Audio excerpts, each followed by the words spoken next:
Hello. Thank you all for being here on our social media live. Joining me today is Dr. Courtney Jordan Beckler. Thank you for being here. Thanks so much. Glad to be here, Amy. So I am Amy Friedrich Harnick. I'm the Vice President of Advocacy and Communications at Women Heart. For those of you who are new to us, we are a patient-centered organization that supports, advocates, and educates women living with and at risk of heart disease. As we all know, it is the end of the year. It is a stressful, busy time for many of us. And this time of year brings up a lot for people, right? There's many of us that are busy and we're excited for the holidays and the festivities and the parties.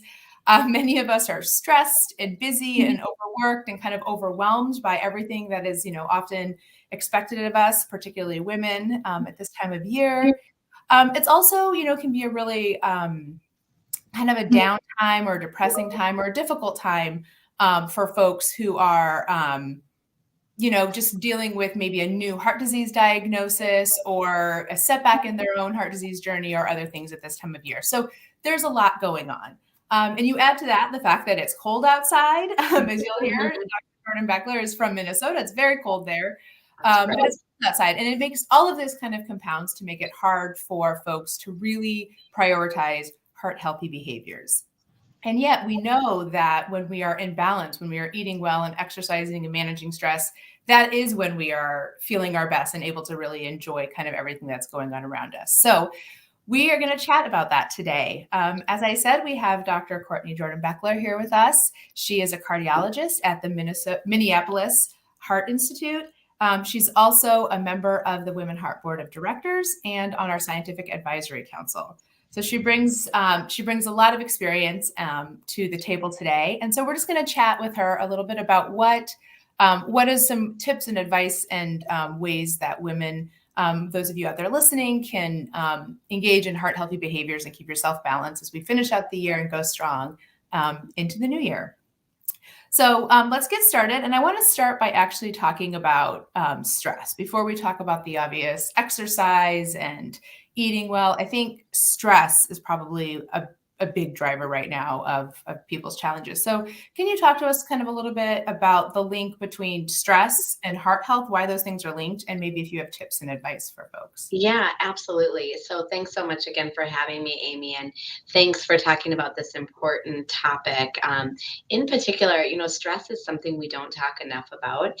In studies, it actually looks like it's about 30% of your risk of developing heart disease. And again, sometimes because we don't have a magical pill for that, we don't talk about it quite as much as we talk about the other areas that we can potentially change. And then the other thing we know is once you have a heart event, sort of the risk then of subsequent challenges, stress wise, mental health wise, also can be increased. So, this kind of chicken and an egg of does stress actually cause heart disease? It looks like it can and does. And in fact, is as important as our waist circumference that we talk about watching, as well as tobacco, that it's about as important as that. So, I think one thing that's confusing for folks when I talk to patients about all of the preventative strategies, either before an event ever happens or after a cardiac event, stress is one of those things I talk about.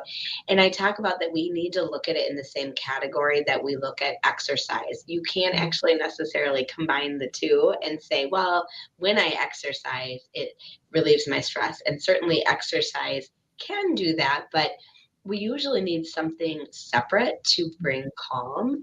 And the holidays is such a great example. It doesn't have to be something that takes long.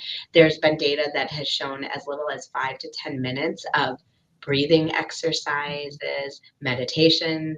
Amy and I were just talking about there's so much online that's free. If you Google right now, 5 minute meditation strategies, you'll very likely see that. So all sorts of ways depending on what resonates with you, but it's that doing that on a day-to-day basis and incorporating that into your life. And I'm sure in the holidays, it can kind of feel like one more thing to do in an already busy time.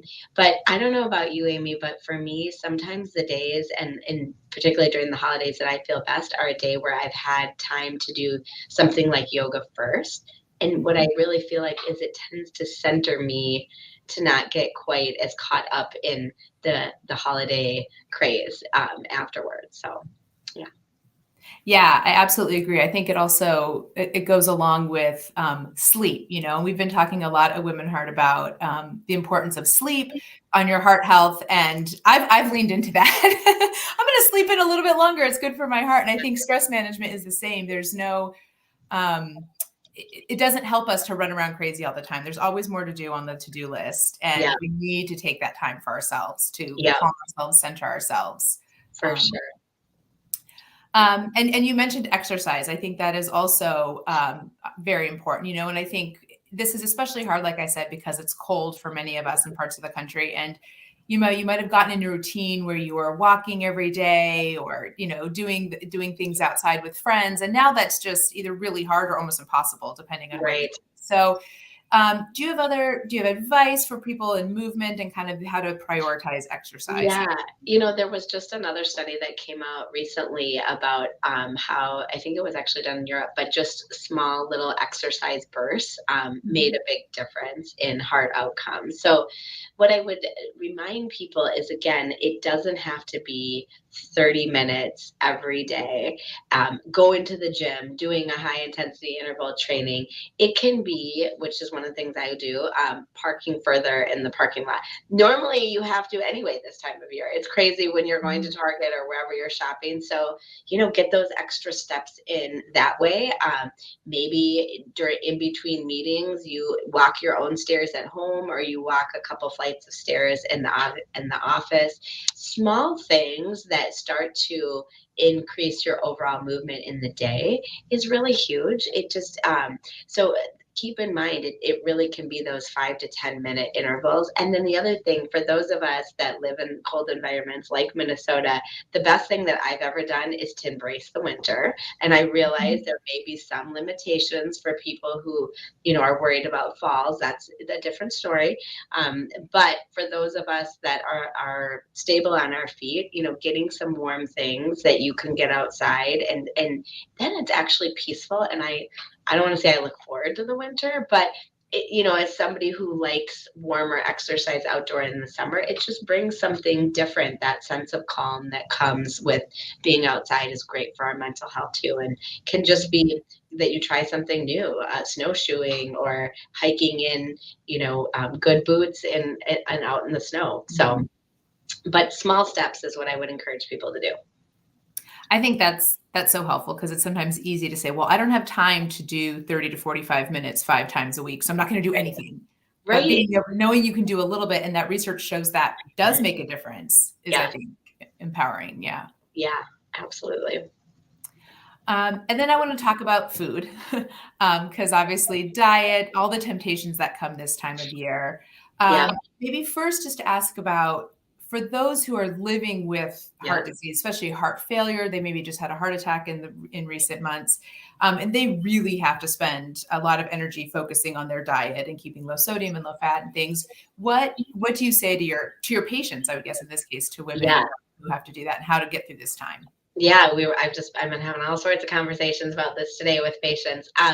So what I would say is, number one, come prepared. So a lot of these parties and gatherings that you're going to, the best thing you can do is often bring a dish that you can eat, so that there's something there, right? I mean, holidays are tricky for folks on new, either lower salt diets, or lower saturated fat diets. So it can be tricky that way to make sure you have something to eat. So bringing some healthy, there's usually some vegetables there, something like that other people are ultimately going to eat, but you're going to know you have something, is one way to that.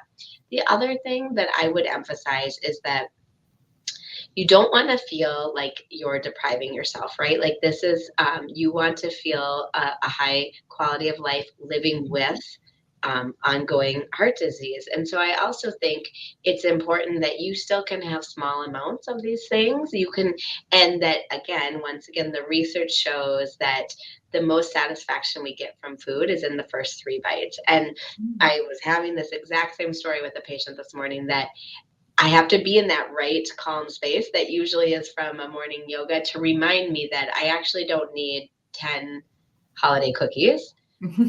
I usually feel most satisfied with one, but if I'm not in that mind frame, I'm just get into this sort of, but we deserve it, or the holidays come once a year, and that's usually then afterwards when people don't feel so well, and particularly if we're challenged with heart failure, is something where that salt can really then lead to another hospitalization to take off that fluid. So I just try to remind myself and my patients that what we're really there is for the people and the experience, and nobody's taking that away from you. It's just making those small smart choices and being prepared for kind of the discipline that it takes for an average American to eat really well.